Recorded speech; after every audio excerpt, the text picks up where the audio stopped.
क्योंकि रिकॉर्डिंग करना ज़रूरी है कि जो लोग मिस करेंगे उनके लिए, है ना। तुम्हारा आज पेपर ख़त्म हुआ है। ग्रीन स्क्रीन पे किससे लिखा जाए? वाइट से। सही तो है, ये भी ठीक है, ग्रीन स्क्रीन पे लिखते हैं। चलो सर, तो ऑप्टिक्स पढ़ रहे हैं हम लोग, और ऑप्टिक्स में अगर तुम लास्ट क्लास का नोट्स देखो तो उसमें हमने लेटरल डिस्प्लेसमेंट का फॉर्मूला लिख के छोड़ा है, ठीक है। और मैंने ये कहा था कि इसका डेरिवेशन नहीं आएगा, ठीक है, ये भी कहा था। तो फिर से वहीं से कैरी फॉरवर्ड करता हूँ। ऑनलाइन नहीं लिए थे, कोई बात नहीं, यहाँ से कंटिन्यू करो। तो अच्छा, वो तुम वेटिंग रूम में थे ना, याद आ गया। तो कोई इश्यू नहीं है, मैं फिर से यहाँ से करा देता हूँ, रिफ्लेक्शन से, स्टार्टिंग से। कहाँ से है टॉपिक? तो देखो सर, इसको स्टार्टिंग से करा देता हूँ मैं, लास्ट क्लास का 10-15-20 मिनट लगेगा, फिर आ जाएंगे टॉपिक पे।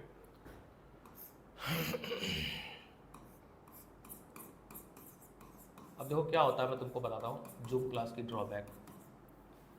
जब मैं अपने आईपैड से जूम लेता हूँ ना, जब मैंने इसको प्रेजेंट स्क्रीन कर दिया, तो एक दिन कभी दिखाऊंगा मैं तुम्हें, तो वो मिनिमाइज हो जाता है, केवल स्क्रीन दिखती है। कोई वेटिंग रूम में है वो मुझे नहीं दिखेगा जब तक कोई मुझे मैसेज फ़ोन पे नहीं करेगा।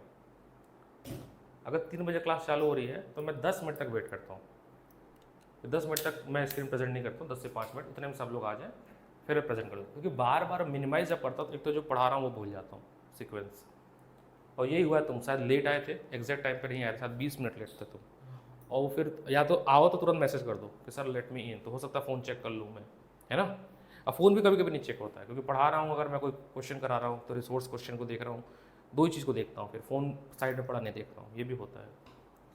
अच्छा, रिफ्रैक्शन ऑफ लाइट का मतलब क्या है 10th क्लास में, कि when light travel from one medium to another medium it band.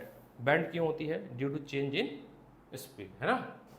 सो जैसे हमने पढ़ा था कि मान लीजिए सर, ये एयर है, ये ग्लास है, तो ग्लास डेंसर मीडियम है, तो अगर इंसिडेंट रे ऐसे आएगी, अगर यहाँ पर ग्लास ना होती तो सीधे निकल जाती, लेकिन ग्लास आने की वजह से वो बैंड हो जाती है toward normal, toward normal, toward normal. मान लो ये नॉर्मल है, तो light will bend toward normal, light will bend toward normal, ये रिफ्रैक्टेड रे है।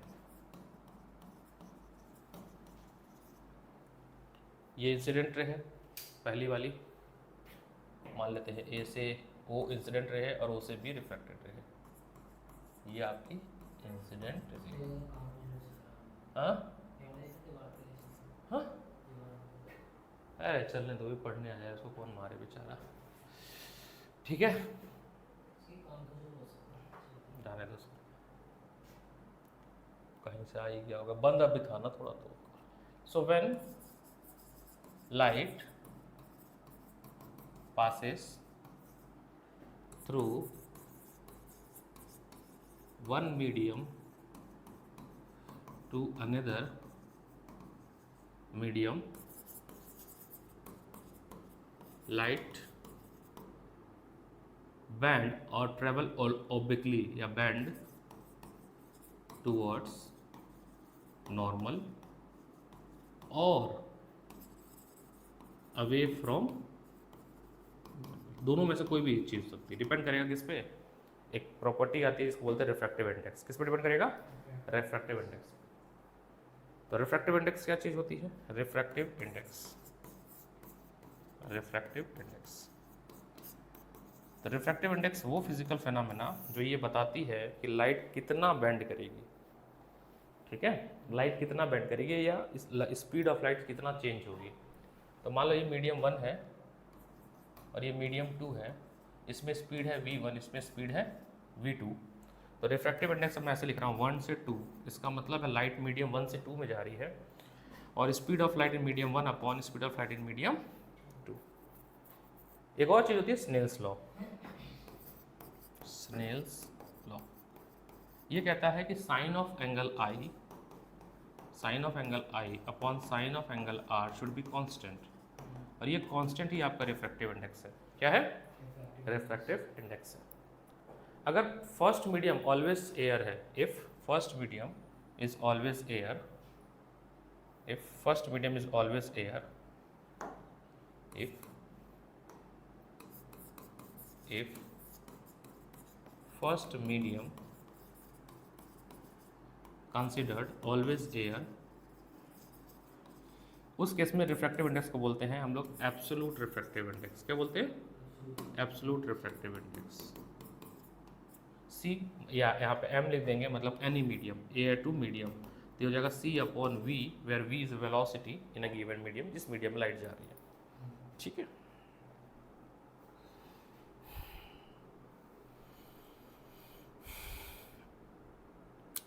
रिफ्रैक्टिव इंडेक्स डिपेंड करती है कुछ चीज़ों पे। Refractive index depend on some parameters like nature of medium, depend on nature of medium, nature of medium, nature of medium. दूसरा, light wave की तरह ट्रेवल करती है, तो जब लाइट एक मीडियम से दूसरे मीडियम में जाती है तो उसकी वेवलेंथ चेंज होती है या उसकी वेवलेंथ में फ़र्क पड़ता है, इसी वजह से स्प्लिटिंग ऑफ लाइट होती है। तो it also depend on the wavelength, wavelength of the light. तीसरा, ये भी डिपेंड करेगा, टेम्परेचर पे भी डिपेंड करता है। जैसे मान लो पानी को गर्म करो, तो जब गर्म करता हो तो पानी हल्का हो जाता है, तो वो रेयर से डेंसर से रेयर मीडियम बन रहा है। Also depend the temperature of medium, temperature of medium, temperature of medium.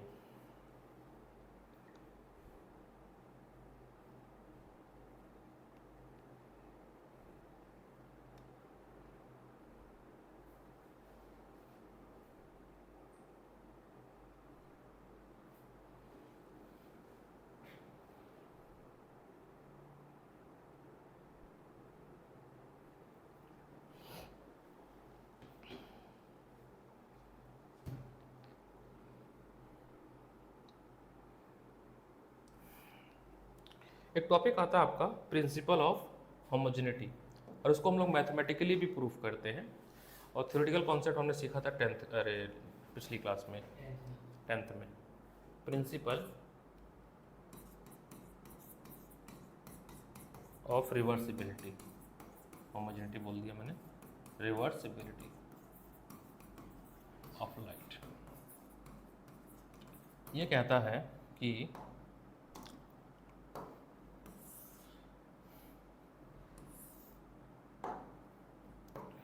अगर इंसिडेंट रे इस तरह से प्रोजेक्ट हो रही है, इधर बैंड होगी, ठीक है, ये पाथ होगा, अगर आपने यहाँ पर एक मिरर लगा दिया तो लाइट जो है अपने उसी पाथ पे रिट्रैक्ट हो सकती है।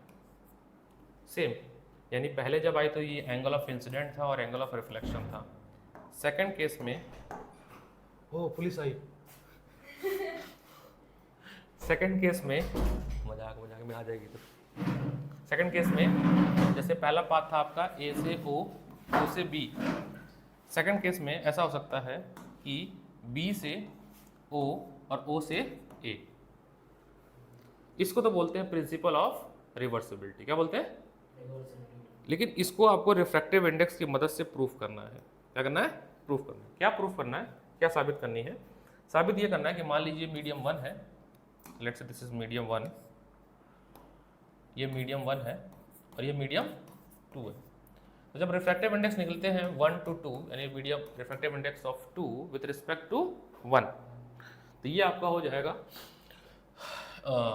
V1 अपॉन V2 और हो जाएगा आपका sine I upon sine R।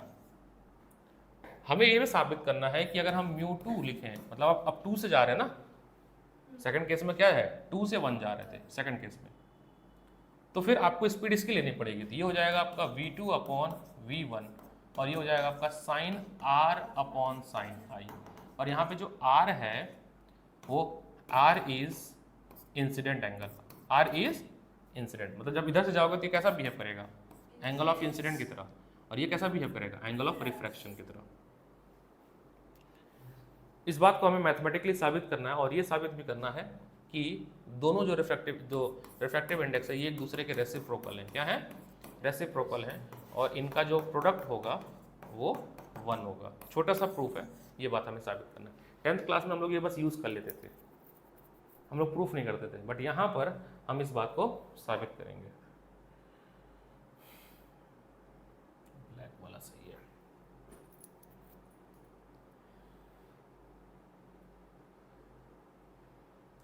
ठीक है, ब्लैक ज़्यादा सही है। कैमरे में आगे पानी वही सही हो जाएगा, थोड़ा सेट हो रहा है। ठीक है, तो चलो उसको थोड़ा सा प्रूफ कर लेते हैं। Let's do it. इस कैसे प्रूफ करेंगे? डेरिवेशन, नाम दे देते हैं ए ओ एन।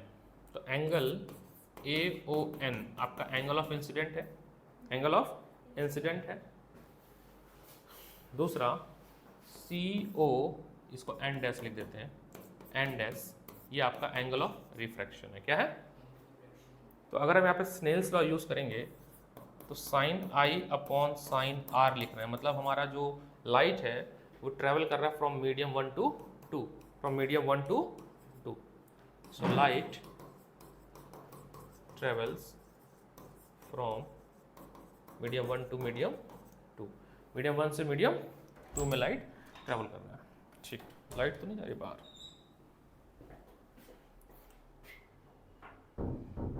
अपनी सेफ्टी अपने हाथ, पर चल अब दिक्कत ही हो जाए। ऐसा कोई दिक्कत नहीं होगा, बट फिर भी पढ़ने में क्या पढ़ना।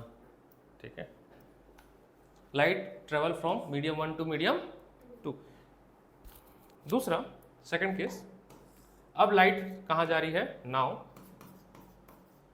Light goes from medium 2 to medium 1। तो अब जब लिखोगे तो लिखोगे sir sine R upon sine I। यहाँ पर R क्या है? एंगल ऑफ इंसिडेंट है, रिवर्स के लिए। तो ये रिफ्रैक्टिव इंडेक्स आप लिखोगे जब, तो 1 से 2 गए थे तो लिखे थे, अब ये 2 से 1 लिखेंगे। ये आपका इक्वेशन नंबर 1 और ये इक्वेशन नंबर 2। फिर लिखेंगे multiply equation 1 and 2, multiply equation 1 and 2, multiply equation 1 and 2। हाँ 1 आ जाएगा, मल्टीप्लाई इक्वेशन 1 and 2। नहीं, बट रिवर्सिबिलिटी प्रूफ करना है ना, मतलब एक दूसरे के इनवर्स है। क्या है? ये बात प्रूफ करनी है। तो sine R upon sine I, और इधर हो जाएगा आपका 1 μ2 इंटू μ2 1। ये कट पिट के क्या बन गया? 1 बन गया, μ1 2 इंटू μ2 1। देयरफॉर ये रिवर्सिबिलिटी प्रूफ हो गया कि रिफ्रैक्टिव इंडेक्स एक दूसरे के क्या होते हैं? रेसिप्रोकल। रेसिप्रोकल अगर मीडियम मतलब एक दूसरे के रेसिप्रोकल है। यही आपका जो कह सकते हो, this is the mathematical representation of principle of reversibility, principle of reversibility. ये है आपका पूरा छोटा सा डेरिवेशन। ठीक है, लिखना चाहो तो लिख लो, लिखना है तो लिख लो। पेन तैयार। 11th की भी बुक आ गई मेरी, 11th की भी बुक आ गई मेरी, तुम लोग देख नहीं रहे हो। 11th की भी बुक आ गई। ये 11th लिखी है ना, इसको 2 वॉल्यूम में निकाला मैंने, पतली पतली। अभी तो इसमें ग्रेविटेशन तक है, ये तो एक ही वॉल्यूम में था। दोनों बुक अवेलेबल, मैंने तो बांट भी दी। 40 बुक आई थी, अभी मेरे पास कितनी है? 5 बुक है। 35 बुक बांट दी मैंने, जो पढ़ते थे उसको भी, जो नहीं पढ़ते थे उसको भी, सबको बंटवा दिया मैंने।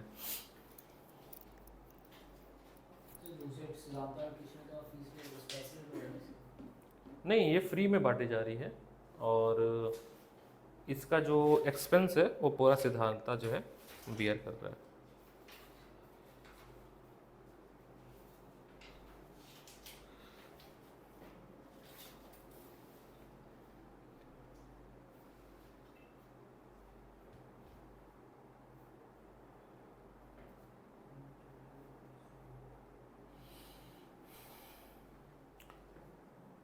इधर आने वाले दिनों में 2-2 घंटे की क्लास होगी, तो थोड़ा अपना टाइम तुम लोग मैनेज कर लो। 3 से 5 फिजिक्स पढ़ाऊंगा मैं, थोड़ा करना पड़ेगा क्योंकि खींचना है ऑप्टिक्स को, एक हफ्ते में ख़त्म करना है। और पहले तो ऑप्टिक्स के बाद वेव ऑप्टिक्स कराना था मेरे को, और अब ऐसा ये पेपर डिमांड आ रहा है तो ऑप्टिक्स के बाद जो है, मतलब रे ऑप्टिक्स के बाद, ये रे ऑप्टिक्स चल रहा है ना, तो रे ऑप्टिक्स के बाद अल्टरनेटिंग करंट पढ़ाना है मेरे को, क्योंकि सिद्धांता वाले बैच में 8 चैप्टर है, उसमें ना यही चैप्टर उसको डिफ़िकल्ट किसी को पढ़ रहा है। तो एक हफ्ता लगेगा, 3 क्लास में ये ख़त्म हो जाएगा। 2 घंटे की अगर क्लास लेता हूँ तो मैं 6 घंटे में ख़त्म कर दूँगा इसको। हाँ, संडे तो रहेगी क्लास, बोलने की जरूरत ही नहीं, संडे तो रहेगी क्लास। उसके बाद फिर से आ जाएंगे वेव ऑप्टिक्स पे, ठीक है। और जैसा मैंने शेड्यूल बनाया था वैसे ही एटम फिर न्यूक्लियस, यानी कि अगस्त में ख़त्म होते होते ये सब खत्म हो जाएगा। 1 2 3 4 5 चैप्टर ऑनलाइन ऑफलाइन सब होगा, तो प्लीज़ मिस मत किया करो, दोनों लिया करो। मैं रात को भी क्लास ले लूँगा घर से बैठ के, ताकि ऐसा है ना दिमाग में मेरे, ये है कि अगर मैंने सिलेबस ख़त्म कर दिया 10 या 11 चैप्टर, तो सितंबर में मैं आराम से पढ़ाकर रिवीजन करा सकता हूँ, है ना। और अगर सितंबर तक पूरा ख़त्म हो गया बुक, तो अक्टूबर नवंबर दिसंबर जनवरी फरवरी क्या करना है हमें, रिवाइज और टेस्ट। एक बार थ्योरी हो गई, थ्योरी तो नहीं पढ़नी है, फिर तो क्वेश्चंस लगाने हैं, जितने क्वेश्चंस लगेंगे उतना हमारे लिए अच्छा है। कल एक बच्चे को, कल नहीं मतलब हो गया 2-3 दिन हो गया, ट्रायल देने गया मैं यहीं वेस्ट पटेल नगर में। तुम्हारा ही केस है, उसने कॉमर्स विदाउट मैथ लिया था मानवस्थली में, अभी जस्ट 15 दिन पहले शिफ्ट हुई है, अब मिड टर्म है उसका। मैंने कहा एक अच्छा तो था मेरे पास भी एक और स्टूडेंट, वो भी ऐसे ही कर चुका है। और 10th में सबसे कम मार्क्स पता किस में है, साइंस में 52। फिर भी हाँ, फिर भी साइंस लिया गया। पेरेंट्स, उसका थोड़ी मन है, एक्सेलरेशन तक नहीं पता उसको क्या होता है, बट क्या किया जाए भाई, क्या करें भैया। असल में क्या होता है कि गांव घर में मौसी की बेटी डॉक्टर बन जाती है, तो प्रेशर आ जाता है मौसी की दूसरी बेटी पे, मतलब सेकंड, जैसे मेरी मौसी की बेटी डॉक्टर बन गई तो प्रेशर आ गया मेरी बहन के ऊपर। अच्छा, मैं इंजीनियर बन गया तो मेरा प्रेशर आ गया मेरी मौसी की बड़ी बेटी पे। उसने भैया पढ़ लिख के इंजीनियरिंग में एडमिशन ले लिया, मिल भी गया गवर्नमेंट कॉलेज, 1 साल पढ़ी, उसको समझ नहीं आया, छोड़ दिया उसने उसने छोड़ दिया, अच्छा ही किया छोड़ दिया उसने। फिर उसने BBA और MBA कर लिया, जॉब मिल गई, अच्छा जॉब कर रही है नोएडा में, वो ठीक ही कर रही है, एट द लास्ट सक्सेस। तो जॉब कर रही है बढ़िया, अपना HR है कंपनी में, बढ़िया एंजॉय कर रही है। मैंने कहा तुम्हारा डिसीजन भी ठीक ही था, जब छोड़ा तब बहुत गुस्सा आया सबको कि गवर्नमेंट कॉलेज छोड़ दिया तुमने, एक तो मिलता नहीं है किसी को। तो बोली मेरे को समझ ही नहीं आ रहा है, कंप्यूटर साइंस की टिकट पढ़ा रहे हो। अच्छा, लिया भी कंप्यूटर साइंस था, मेरा कॉपी करके लोगों ने कंप्यूटर साइंस दिला दिया घर वालों ने। और उसको नहीं समझ आ रही थी भाई, कोडिंग नहीं आती है लोगों को समझ, मेरे को भी नहीं आती है, मैंने भले पढ़ा 6 साल, मेरे को भी नहीं समझ आती कंप्यूटर। अब मेरे से अगर तुम कह दोगे ना कि सर एक लैंग्वेज है, ये नया आया है, स्पार्क आया लैंग्वेज है, स्पार्क डेटा साइंस का, पढ़ लो आप, मन नहीं करेगा मेरा। पाइथन ढंग से नहीं मन करेगा, पाइथन वैसे मैंने पढ़ी है, पूरा कोड किया मैंने, 2-3 लाख लाइन की कोडिंग हुई है मेरी पाइथन में, C++ में, जावा में, जितनी भी लैंग्वेजेस यूज़ होती है BTech MTech में, SQL में, MCQL में, HTML में। बट वो अब कह दो फिर से करने को, नहीं मन करेगा, पहले भी नहीं करता था, पहले मजबूरी था, ये सब स्ट्रीम ही वही। नहीं, 11 मुश्किल कभी नहीं होती, इंटरेस्ट वाली बात है, जिसको समझ आ जाता है ना तो वो तो मज़े से करता है। अच्छा, तुम्हारे में वो भी है, शीशा भी है, होने का ऐसे कर रहा है, तुमने शीशा लगा के रखा है मोबाइल। मैंने भी लिया मोबाइल, मैं भी फ्लेक्स कर दूँ, देख लो। हाँ, अरे पूरा दिखा ले दो भाई, देखो घड़ी है। हाँ, शाहरुख खान ऐड किया था ना ऐसे, मैं भी कर सकता हूँ, बट मेरा कोई साइन का मतलब नहीं है। बढ़िया ना फ़ोन, ऑफर में मिल गया, वो वाला फ़ोन चला गया मेरा पुराना वाला 11,000 में, और ये वैसे भी डिस्काउंट चला था कार्ड पे, मतलब है तो ये 32,000 रुपये उस समय था, फिर कार्ड वार्ड लेके मेरे को केवल 15,000 रुपये का पड़ा, तो मैंने ले लिया। हाँ जी, आगे बढ़ते हैं। अब लिखिए आप लोग रिफ्रैक्शन थ्रू ग्लास स्लैब। अब देखो NCERT मैंने डेरिवेशन नहीं पढ़ा है सिद्धांता पे, जानबूझ के नहीं पढ़ा क्योंकि सिलेबस में भी नहीं है, तो मैं डेरिवेशन नहीं पढ़ाऊंगा, लेकिन इतना आपको पता होना चाहिए कि कैसे आया ये फॉर्मूला। टॉपिक है रिफ्रैक्शन थ्रू ग्लास स्लैब। थोड़ा म्यूट करके एक बात बताना चाहता हूँ, बड़ा गॉसिप पेपर बहुत रहता है।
इसी अभी लगभग जुलाई में एडमिशन हुआ था उनका, तो जुलाई में तो भाई मैं, हमारे क्या सिद्धांता पे कल्चर है कि मैं बैकअप नहीं दे पाता हूँ, टाइम बहुत लिमिटेड है, तो बैकअप वोकअप नहीं दे पा रहा हूँ किसी को भी। अभी जो भी बच्चा आ रहा है उनको बैकअप नहीं दे पा रहा हूँ, टाइम ही नहीं। तो मैंने वही बोला बेटा बैकअप तो नहीं दे पाऊंगा 4 चैप्टर का, तो मैं आना तो आ जाओ, बाकी जब रिवीजन होगा तो कर लेना, बाकी यूट्यूब से देख लेना। देखो हाँ, तो glass through refraction through glass lab, तो इसको हम लोग बनाते हैं।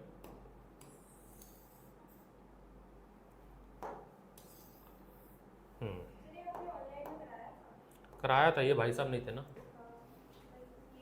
पूरा कराया है भाई, फिर से करा रहा हूँ, थे ही नहीं ये। मैंने कहा चलो यार एक क्लास ही लगेगा रिवीजन में, तो फ्लो टूट जाएगा तो फिर ये बन नहीं पाएगा ना इसका फ्लो, मुझे पता है ना, समझ नहीं आएगा फिर ये आगे भी। सब कनेक्टेड है ना। अभी मेरे को न्यूमेरिकल कराने हैं इसके, चलिए सर ध्यान दीजिएगा।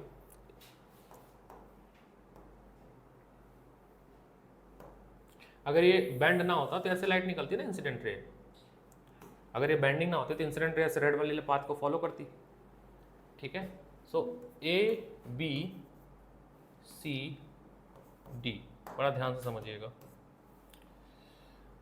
ए बी क्या है आपका, आपको जब प्रूफ करना होगा, वैसे प्रूफ नहीं आएगा सीबीएसई में, इस साल डिलीटेड है, फिर बता रहा हूँ मैं।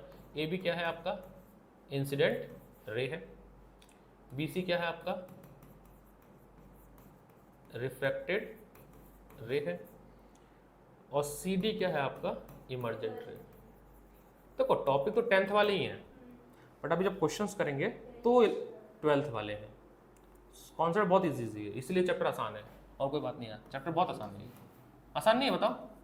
स्टैटिक्स से, अरे इलेक्ट्रोस्टैटिक्स ऑफ मैग्नेटिज्म से आसान नहीं है, बहुत आसान है, कुछ है ही नहीं इसमें। देखा जाए तो ये आर है, ये भी आर होगा, और ये ई है, इमर्जेंट एंगल, और एंगल आई और एंगल ई बराबर होता है। क्या होता है? हम इसको ज्योमेट्रिकली भी प्रूफ कर सकते हैं। कुछ स्कूलों में, कुछ क्या, मेरे को लगता है कोई नहीं पढ़ाता है ये। किसी, मैं ना सब टीचरों के जितने मेरे नोन के बच्चे, मैं कॉपी मंगाता हूँ, किसी ने ये वाली चीज़ प्रूफ करके नहीं दिखाई है कि एंगल ऑफ इंसिडेंट, ऐसा आसान है, डिफिकल्ट नहीं है, angle of incident must be equal to angle of emergent. आप इसको प्रूफ कर सकते हो। ये चैप्टर आसान इसलिए भी है क्योंकि पूरा ज्योमेट्री है इसमें, ज्योमेट्री का यूज़ करना है, सिमिलर ट्रायंगल, ये सब यूज़ करके प्रूफ कर देना।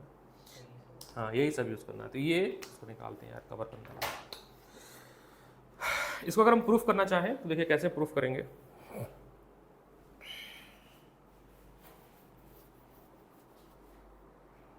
सबसे हम दो सरफेस पे ना स्नेल्स लॉ लगाएंगे। PQ सरफेस पे एक बार स्नेल्स लॉ लगाएंगे, क्योंकि यहाँ पे पहली बार रिफ्रैक्शन हुआ, और दूसरी बार लगाएंगे S और R सरफेस पे। एक चीज़ और बताना था, ये जो अपेयर्ड इंसिडेंट रे है और ये इमर्जेंट रे है, इनके बीच का परपेंडिकुलर डिस्टेंस जो होता है उसको लेटरल डिस्प्लेसमेंट कहते हैं, या लेटरल शिफ्ट कहते हैं, या T बोलते हैं, जो भी कहते हैं। ऐसा लग रहा है इसको X से लिखा है, तो इसका ना फॉर्मूला इंपॉर्टेंट है, डेरिवेशन नहीं है, फॉर्मूला है लेटरल शिफ्ट का। X is equal to T, जहाँ पर T है thickness of glass slab. 10th में हमने पढ़ा था कि जो ये बेंडिंग लाइट है या जो रिफ्लेक्शन थ्रू ग्लास स्लैब है, ये डायरेक्टली प्रोपोर्शनल है थिकनेस ऑफ ग्लास स्लैब के। किसके? ग्लास स्लैब के। सो ग्लास स्लैब पे कैसे है? फॉर्मूले में है, देख लो। साइन आई, ये भी हमने पढ़ा था कि ये इंसिडेंट एंगल पे भी डिपेंड करता है।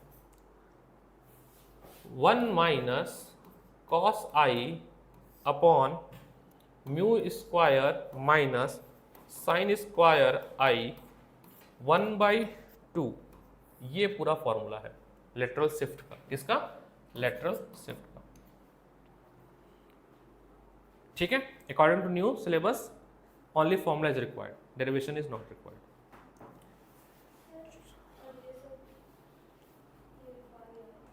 हाँ, लिखवा दी तो यही पैरामीटर्स है। तो पहले चलो ये वाली चीज प्रूफ कर लेते हैं। हाँ, सब है, जो जो पढ़ा रहा हूँ वो तो है ही सिलेबस में। ओ, तो ग्रुप पे डाला है मैंने नोट्स। अब इस चीज को पहले प्रूफ करते हैं। ये जो चीज है एंगल ऑफ इंसिडेंट, तो स्नेल्स लॉ लगाते हैं PQ सरफेस पे। स्नेल्स लॉ हमने 10th में कभी भी स्नेल्स लॉ यूज नहीं किया था, बस पढ़ लिया था। अब यहाँ यूज होगा बहुत सारे क्वेश्चंस में। स्नेल्स लॉ यूज करेंगे तो हो जाएगा आपका sine I upon sine R is equal to mu A G. Mu A G मतलब air to glass, air to glass. बाहर एयर है और अंदर आपका ग्लास है। ठीक है, इक्वेशन नंबर 1। अब आते हैं रिफ्रैक्शन एट SR, इस वाले फेस पे। ये है आपका मिला refraction at PQ face, at PQ face या PQ इंटरफेस। दूसरा at SR interface. SR interface में क्या ये I जो है, R जो है वो एंगल ऑफ इंसिडेंट होगा, और ये E क्या होगा? एंगल ऑफ रिफ्रैक्शन होगा। तो sine R is equal to sine E is equal to mu G A. बोलो हाँ ना? ग्लास से इसमें आ रहा है। अच्छा जी। दूसरी बात, क्या मैं म्यू इसको 1 अपॉन ए जी लिख सकता हूं मैं? आराम से देखना, एक दूसरे के रेसिप्रोकल होते हैं ना, ये लिख सकते हैं ना, तो रेसिप्रोकल होते हैं दूसरे के। अच्छा जी, ये इक्वेशन नंबर 1 और ये इक्वेशन नंबर 2। तो multiply equation 1 and equation 2। So sine I upon sine R into sine R upon sine E is equal to A mu G into 1 upon A mu G. बोलो हाँ या ना? एक आराम से देखना, कोई दिक्कत है? हो सकता है ना। ये कट गया सर, 1 बन गया, साइन आर से साइन आई कट गया सर, तो आपका बना क्या, this implies that sine I upon sine E is equal to 1, therefore sine I is equal to sine E, therefore I is equal to E, hence proved. छाप लो इसको भी, अभी ऑनलाइन में नहीं कराया था मैंने, है ना, तो हर बार कुछ ना कुछ चीज़ें ये नहीं कराया था। तो जब कुछ नया टॉपिक पढ़ाऊंगा जो मेरे दिमाग रिदम में आएगा वो चीज़ें कराऊंगा, इसलिए कुछ रिवीजन में हो जाएगा, कुछ ऐसे हो जाएगा।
ठीक है, अब आते हैं सर लेटरल डिस्प्लेसमेंट का बस फॉर्मूला लिख लो, डेरिवेशन नहीं है तो नहीं कराया जाएगा, बस आपको फॉर्मूला पता होना चाहिए जो कि मैंने लिख दिया। ओके सर, इसका ये मतलब होता है रेसिप्रोकल ताकि कट के 1 हो जाए, अगर मैं यही रखता ना यहाँ पर लाकर, तो ये कटता नहीं ना, ये रेसिप्रोकल तो होता ही, ये कर सकते हैं ना, ताकि कट के ये 1 हो जाए तो हम साइन को ट्रांसफर कर सकें, साइन आई और ई को। दूसरा, जब मैंने फॉर्मूला लगवाया किसका, इसका डी का, डिस्प्लेसमेंट का,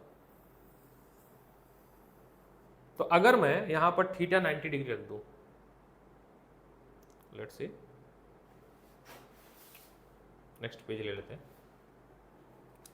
हमारा जो थिकनेस का फॉर्म, अरे जो लेटरल डिस्प्लेसमेंट का फॉर्मूला था, x is equal to T sine I 1 minus cos I upon mu square minus sine square I 1/2 bracket. मैंने कहा कि अगर आई जो है 90 डिग्री हो जाए, क्या हो जाए, तो अगर आई 90 डिग्री हो जाएगा तो साइन 90 कितना होगा 1 और कॉस 90 क्या हो जाएगा 0। पक्की बात। अगर ऐसा है तो इस फॉर्मूले में जब पुट करोगे तो x इज इक्वल टू क्या हो जाएगा, x इज इक्वल टू आपका आ जाएगा t, ये पूरी वैल्यू क्या हो जाएगी 0, क्या हो जाएगी 0, क्योंकि ऊपर 0 हो गया ना, 0 पर समथिंग 0। तो यानी कि अगर लाइट जो है ग्लास स्लैब पे सीधे गिरेगी,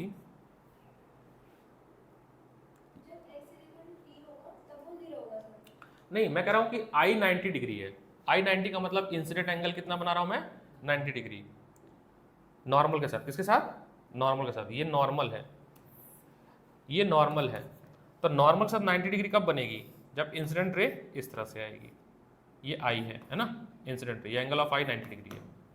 एंगल ऑफ किसके बीच में होता है, नॉर्मल, और जब इसी के ऊपर आएगी तब तो 0 हो जाएगी, क्या हो जाएगी 0, तब तो सीधे निकल जाएगी। कह रहा है कि ये तो निकलेगी अभी भी ये सीधे, क्योंकि इस पे ऊपर से जा रही है ना। ये कह रहा है कि जो x होगा, लेटरल शिफ्ट होगा, वो बराबर होगा किसके, थिकनेस के। यहां पे फॉर्मूला के हिसाब से देखो ना, ये हो गया 1, ये क्या हो गया, और ये पूरी वैल्यू क्या हो गई 0। पूरी वैल्यू मतलब ऐसा नहीं, अगर 0 का तो ये पूरी वैल्यू 0 जाएगी, ये वाली वैल्यू 0 होगी, 1 माइनस 0, 1, अगर इसको लिखा फिर से तो इस तरह से होगा x, हाँ, sine T into sine 90, 1 minus 0 होगा, क्या होगा 1 माइनस 0, तो देखा t साइन 90 का मतलब 1। ठीक है, तो इसमें एक लाइन लिखी हुई है कि द डिस्प्लेसमेंट ऑफ इमर्जेंट रे can not exceed the thickness of glass slab, यानी जो मैक्सिमम डिस्प्लेसमेंट होगा, लेटरल डिस्प्लेसमेंट, वो t से ऊपर नहीं हो सकता, मतलब x कभी भी t से बड़ा नहीं होगा। क्यों बता रहा हूं मैं, जब आप असर्शन रीजन क्वेश्चन पढ़ना तो ये वहां पे घुमा दिया जाएगा आपको, x लेस देन t हो सकता है, x इक्वल टू t हो सकता है, लेकिन ग्रेटर देन t, और x क्या है, लेटरल डिस्प्लेसमेंट है, क्या है, याद रहेगा ये, पक्की बात। चलो जी,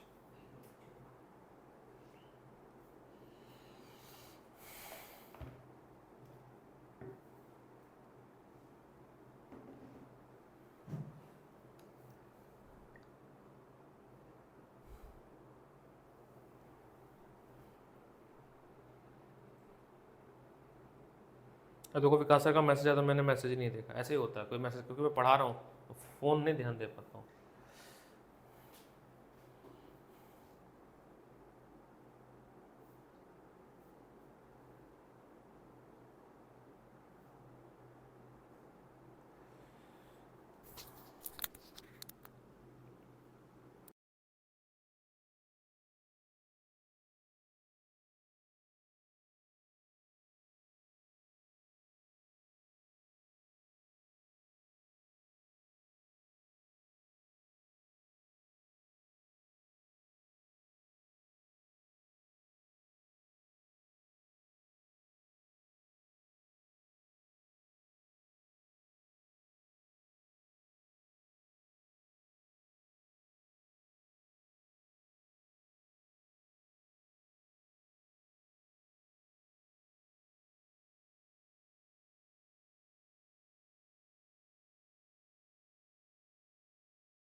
4 लाख रुपये महीना है। वहाँ पे सेठिया क्लासेस था, नोन टू पे, मतलब उन्हीं के भतीजी को मैं पढ़ा रहा हूँ अभी। हाँ, जो KFC है ना इस समय का, पहले वो सेठिया क्लासेस था, तो उसमें जो पढ़ाते थे सेठिया CA पढ़ाते थे, तो उन्हीं के भतीजी को पढ़ाता हूँ मैं, मन्नत उन्हीं के रिलेटिव है। तो बता रहे थे 4.5 लाख रुपये रेंट था बिफोर कोविड।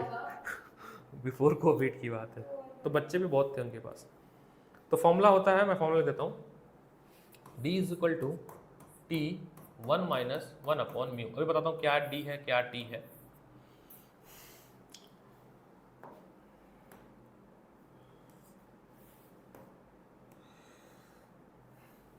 ये मान लीजिए हमारा कंटेनर है, ये हमारा कंटेनर है, यहाँ तक मान लीजिए वाटर भरा हुआ है, ठीक है। ये एक सीधी रेखा है, ये यहाँ से लाइन जाएगी और यहाँ से ये बैंड हो जाएगी, है ना, क्योंकि रिफ्रैक्शन होगा तो बैंड होगी, रिफ्रैक्शन होगा तो बैंड होगी, और बैंड होके वो यहाँ पर अगर इसको एक्सटेंड करें तो यहाँ मीट कर रही है इस पॉइंट पे, है ना, ये पॉइंट हमारा मीट किया। तो एक्चुअल हमारा ऑब्जेक्ट यहाँ पे था, मान लो कॉइन था, ऊपर दिखता है ना, जैसे स्विमिंग पूल होती है 5 फीट की होती है बट दिखती 3 फीट की है, 2 फीट ऊपर दिखती है। तो ऑब्जेक्ट यहाँ था बट इसकी हाइट, मान लो यहाँ पे कॉइन रख दिया, इमेज यहाँ बनी। तो जो T है वो है रियल डेप्थनेस, थिकनेस मान लो, और D क्या है, जो आपको दिख रही है अभी ऊपर जितना दिख रही है ये, ठीक है, और मतलब ऊपर हो गई ना, फॉर्मूला ये है। और म्यू है इसका रिफ्रैक्टिव इंडेक्स इस मीडियम का। मान लो अगर अभी पानी है, ग्लास भी हो सकता है ये, अभी तो पानी है, ठीक है, कुछ भी हो सकता है, वो तो दिया जाएगा, ये वाटर है। तो ये फॉर्मूला कहाँ से आया, इसका हमें डेरिवेशन करना है, ठीक है। चलिए समझते हैं, पहले लेबलिंग कर दे सब कुछ।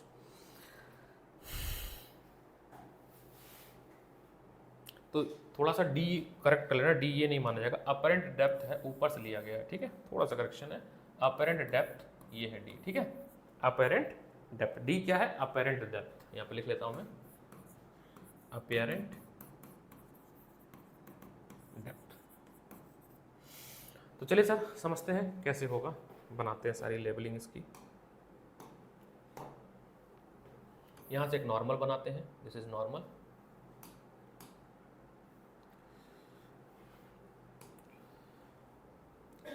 B, लाइट अंदर से बाहर की तरफ जा रही है, ठीक है, लाइट अंदर से बाहर की तरफ जा रही है, ये एंगल ऑफ इंसिडेंट होगा, नॉर्मल के साथ बन रहा है। एक ये लाइन जा रही है I, मतलब एक लाइट ये जा रही है इंसिडेंट रे, एक ये जा रही है, ये भी I होगा नॉर्मल के साथ, ये R होगा क्योंकि बड़ा होगा थोड़ा सा, आपको ये बड़ा दिखाना भी है क्योंकि डेंसर से रेयर मीडियम जा रही है, तो light will away from normal, तो angle R is greater than angle I, ठीक है।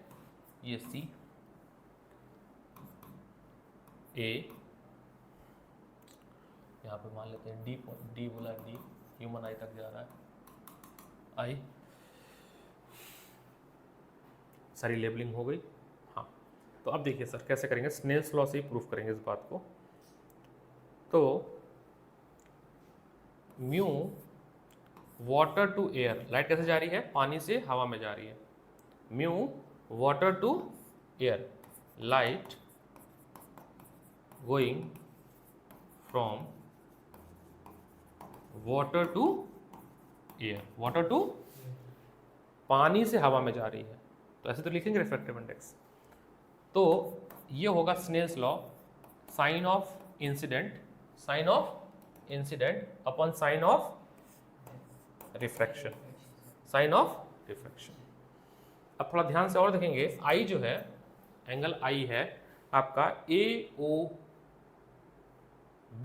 ये वाला भी तो आई है ना, ये वाला भी तो एंगल आई है, AOB, देखो ये दोनों पैरेलल लाइन है, तो ये आई और ये आई बराबर है, तो क्या मैं इसको ऐसे लिख सकता हूँ कि साइन ऑफ एंगल AOB, क्यों लिख रहा है अभी समझ जाओगे, और साइन ऑफ एंगल AIB, पहले बताओ, साइन R को मैं लिख सकता हूँ साइन यहाँ पे अच्छा एक लाइन और मिला देना है इसको। देखो ये ट्रांसवर्स है तो ये भी एंगल आर होगा, ठीक है, ये लाइन जो मिल रही है। अब ठीक है, लिख सकते हैं कि नहीं लिख सकते हैं? ट्रांसवर्स लाइन पैरेलल लाइन है तो वो भी एंगल आर होगा, रिफ्लेक्शन वाला, एट पॉइंट आई पे। अच्छा जी, अगर साइन थीटा लगाएं तो क्या हम लिख सकते हैं, यहाँ पे मैं रफ में थोड़ा कर देता हूँ, कौन सा ट्रायंगल लिया जाए। Sine of angle A O B is equal to A B upon B O. Pandit Bhola Prasad हर हर भोले। तो परपेंडिकुलर अपॉन होता है हाइपोटेन्यूस, है ना। तो where is A B line, ये है ए बी लाइन, ये है A B line. Where is B O line, where is B O line, ये है बी ओ, यानी ये वाला ट्रायंगल लिया गया है, ट्रायंगल ए बी ओ। ये कहाँ से आया है? In triangle A O B. पक्का देख लो ध्यान से, ठीक। अब साइन ए आई बी को मैं लिख सकता हूं A B upon B I. किस ट्राइंगल से लिया गया sir? Colour change. A B ये वाली लाइन, बी आई ये छोटा सा ट्राइंगल पिंक वाला, उससे लिया गया ये वाला। बोलो हाँ या ना, देख लो एक बार। अच्छा जी, दूसरी बात, हम एज्यूम कर रहे हैं कि जो रिफ्रैक्शन हो रहा है ना, जो लाइट गई है ना बी से सी, वो आपको तभी दिखेगी जब वो लाइन आपकी आंखों में जाए। आपकी आंख यहाँ है, लाइट इधर जा रही, नहीं दिखेगी। और ये रिफ्रैक्शन जो हो रहा है, लाइन हम बनाने के लिए इतना दूर दूर बनाया है, वास्तविकता में चिपकी हुई है, बहुत पास है। कितनी पास है कि यहाँ पे लिख देता हूँ मैं, ये पहले A B upon B O, A B upon B I. कितनी पास है? ये इतनी पास है कि जो बी आई लाइन है ना, उसको हम ए आई लिख सकते हैं। बहुत पास है ये। तो जो बी आई लाइन है ना, बी आई, उसको हम ए आई लिख सकते हैं। मतलब ये जो लाइन है वो इतनी पास है कि लगभग इसी के ऊपर है।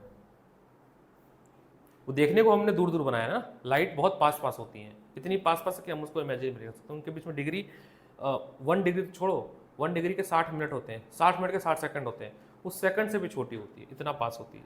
तो उसी को ओवरलैप मान लेते हैं हम, समझने के लिए हमने बोला कि दूर दूर जा रही है। ठीक है सर। सिमिलरली हम लिख सकते हैं कि B O is similar has A O, B O is similar has A O. पक्की बात? अगर ऐसा है, बहुत आराम से समझिएगा, तो हम लिखेंगे W रिफ्रैक्टिव इंडेक्स A, जो कि हमने लिखा था A B upon B O divided by A B upon B I, ये लिखा था ना। अरे तुम डरा देती हो मेरे को, मैं डल गया, पता है। ऐसे डराओगी? छोटा सा दिल है मेरा, अभी मर गया तो कैसे पढ़ेंगे 80 बच्चे मेरे। बैठो, ठीक हो, आराम करो। यही था ना सर। अब देखो बी आई के जगह पर ए आई लिख दूं, आराम से देखना सर। सो ए बी, और बी ओ की जगह पे ए ओ लिख रहा हूं, upon A B upon B I की जगह लिखना है ए आई लिखना है ना। ये तो कट जाएगा, तो मिलेगा क्या हमें? ए आई अपॉन ए ओ मिलेगा। क्या मिलेगा? अच्छा जी, छोटा कर दे इसको थोड़ा। अभी दे रहा हूँ बेटा, बस मेरे पास है बेटा। नहीं, मेरे पास शीट है बच्चा। यानी कि omega mu A is equal to A I upon, बताओ यहाँ तक ठीक है ना? हाँ, अच्छा जी। अभी थोड़ी देर पहले हमने पढ़ा था कि रिफ्रैक्टिव इंडेक्स का हम रेसिप्रोकल लिख सकते हैं। तो मैं क्या इसको ऐसे लिख सकता हूँ? This implies that 1 upon mu A W क्या बराबर हो सकता है ए म्यू डब्ल्यू के? हो सकता है। तो अगर ऐसा हो सकता है तो क्या ये हो सकता है ए ओ अपॉन ए आई? बड़ा ध्यान से देखो ना, यहीं पर कंफ्यूजन क्रिएट होगा। ये पूरा लाइन यहाँ से यहाँ, हाँ रेसिप्रोकल है तो बहुत इजी चीज़। अच्छा, अगर डायग्राम पे जाओगे ना आप, तो जो ए ओ है वो है रियल डेप्थ, रियल, अभी डायग्राम में जूम इन कर देता हूँ, और ए आई जो है ये है अपेरेंट डेप्थ। क्या है? Apparent depth. तो सर क्या मैं यहाँ से एक चीज़ लिख सकता हूँ कि जो रिफ्रैक्टिव इंडेक्स है, अगर मैं नॉर्मल बोलूँ जिस मीडियम में जा रही है, म्यू लिख देता हूँ, वो है आपका real depth upon apparent depth, ये लिख सकते हैं। अब मैं पूरा डायग्राम मिनिमाइज कर रहा हूँ समझने के लिए, पूरा एक बार में देखो। बंद नहीं बेटा ये डोर, वो तुम तो अले विकास सर फर्स्ट फ्लोर।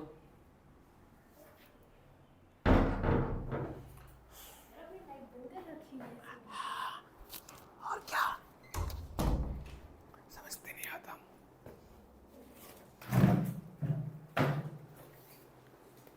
कितनी आयरनी है ना, लाइट पड़ रहे हैं और लाइट को ही बंद कर दिया हमने। लो लाइट के टेस्ट है ना आपका, छोड़ो हाँ, तुम अपना काट के लिख लो अपना नाम से मैं क्या रखा है, ठीक है। जिस बच्चे के लिए ना, हाँ हाँ उसी में करना, वर्क बुक है वो, उसी में करना है। जगह नहीं मिलेगा तो भले आप कहीं और करिएगा।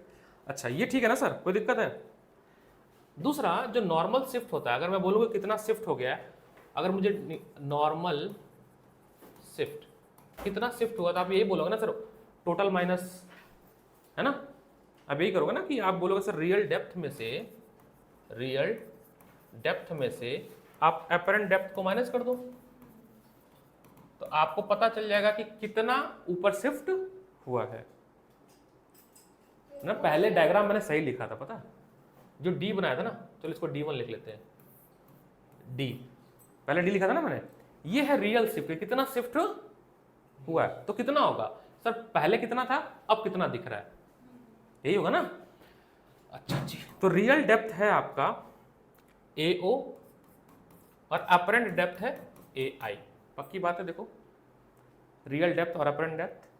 अच्छा जी, अगर ऐसा है तो क्या मैं ऐसा लिख सकता हूं कि AO इज इक्वल टू, अगर मैं इसको ध्यान से लिखूं, ये वाला जो पॉइंट है यहाँ पे, mu is equal to AO upon AI, this implies that AI is equal to AO upon mu, कर सकता हूँ। तो यहाँ पर भी वही ले लिया ताकि कॉमन लेना में आसानी हो, तो A अपॉन म्यू, और ये है D रियल शिफ्ट जो नॉर्मल शिफ्ट हो रहा है, क्या हो रहा है, नॉर्मल शिफ्ट। तो यहाँ से अगर मैं AO कॉमन ले लूँ तो ब्रैकेट में क्या हो जाएगा, 1 माइनस 1 अपॉन म्यू, और AO क्या है सर, AO है आपका T, क्या है, ये पूरा है T, तो D इज इक्वल टू हो गया T 1 माइनस 1 अपॉन। तो सर ये आपका कंप्लीट डेरिवेशन हो गया अपेरेंट डेप्थ का और रियल डेप्थ का, ये रहा पूरा मिनिमाइज हो गया। ये टेस्ट नहीं है तो आप बुक की जिसकी भी हेल्प लेना है आप ले सकते हो, ठीक है, मेरे से पूछ भी लेना, कोई दिक्कत नहीं है, ये बस असाइनमेंट प्रैक्टिस। हाँ हाँ, तो फिर यू होगा ना, टॉल मतलब HO या HI, क्या है बताओ, ऑब्जेक्ट एच होगा, ऑब्जेक्ट के बारे में, हाँ तो HO है ये बेटा।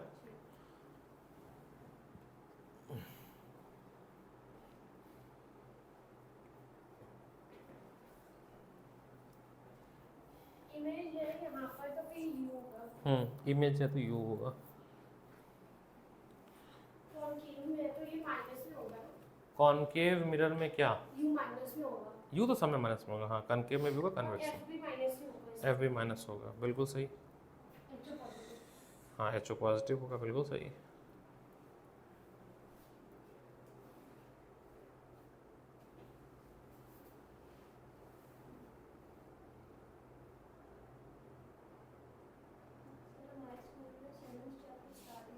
अरे तुम्हारे में एक बच्चा है, उस स्कूल का नाम नहीं, 8 चैप्टर खत्म हो गए, क्या बात कर रही हो।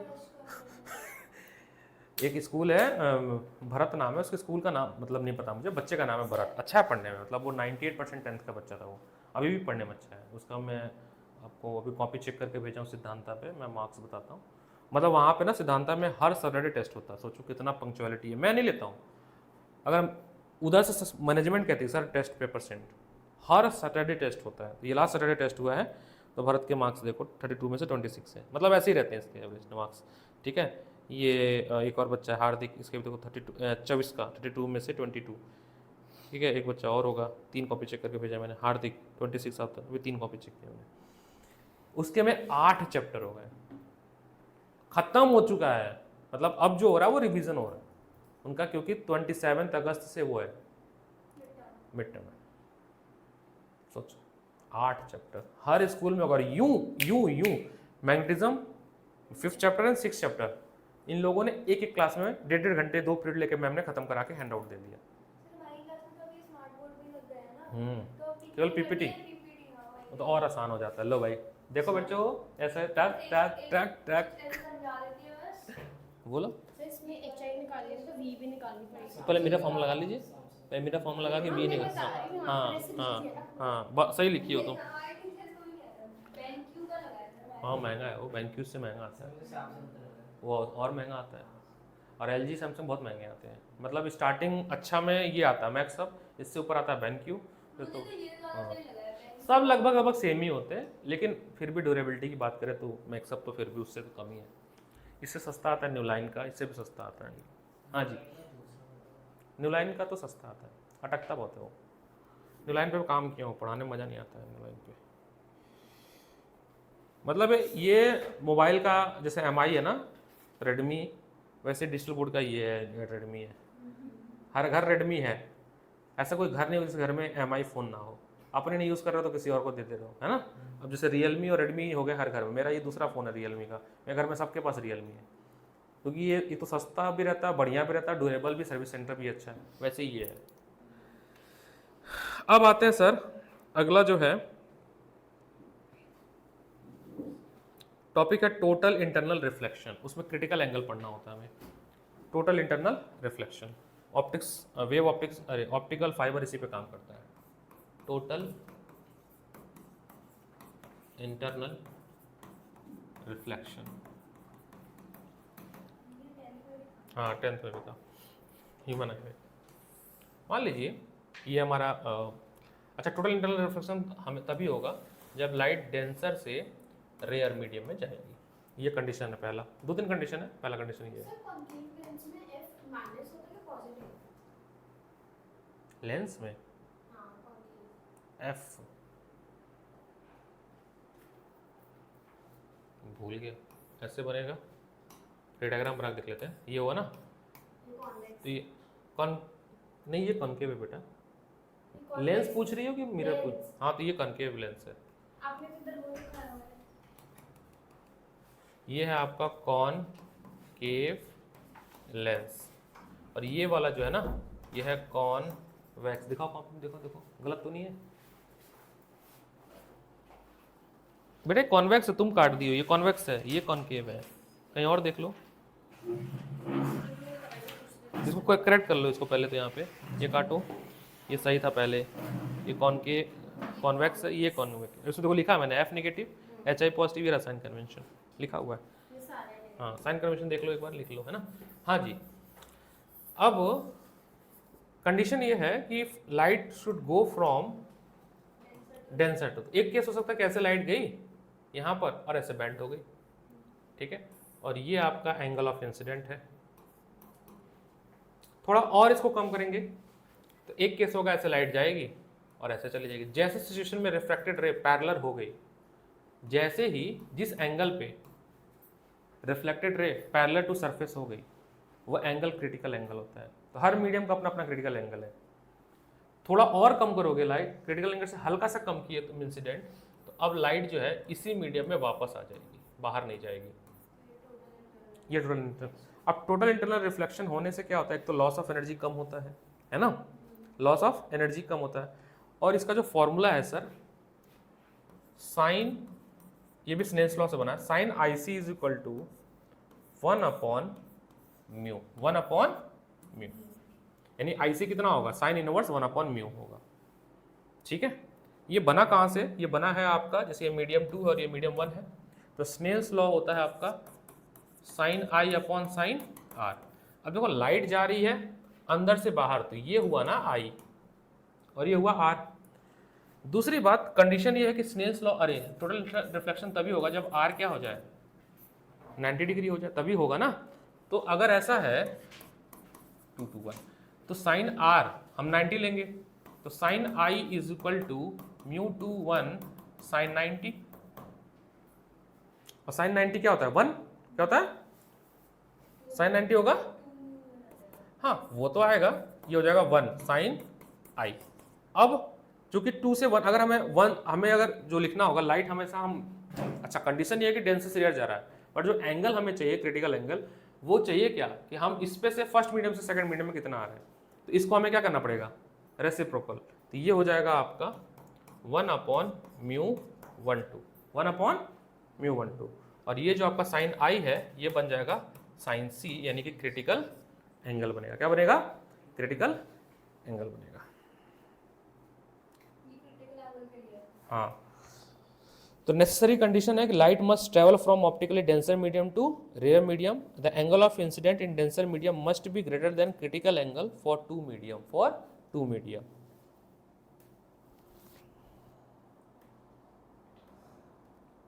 तो अगर आपको रिफ्रैक्टिव इंडेक्स पता हो तो आप क्रिटिकल एंगल निकाल सकते हो दिए गए मीडियम का, है ना, दिए गए मीडियम। ये लिखवाया हो ना इसका डिफिनेशन कि नहीं लिखवाया हो ऑनलाइन क्लास में, क्रिटिकल एंगल का डिफिनेशन लिखवाया कि नहीं लिखवाया मैंने,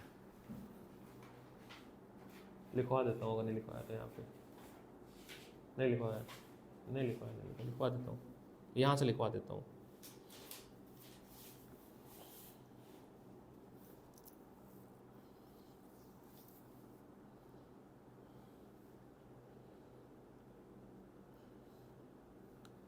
पाजी क्या हाल है, अरमान कहाँ है,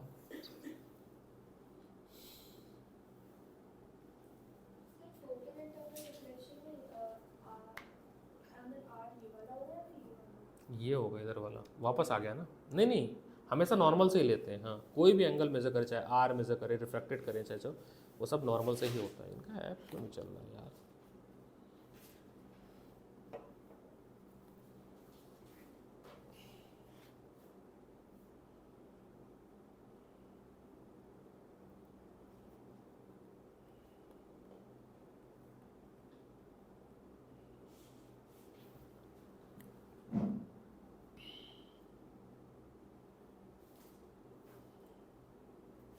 लिखिएगा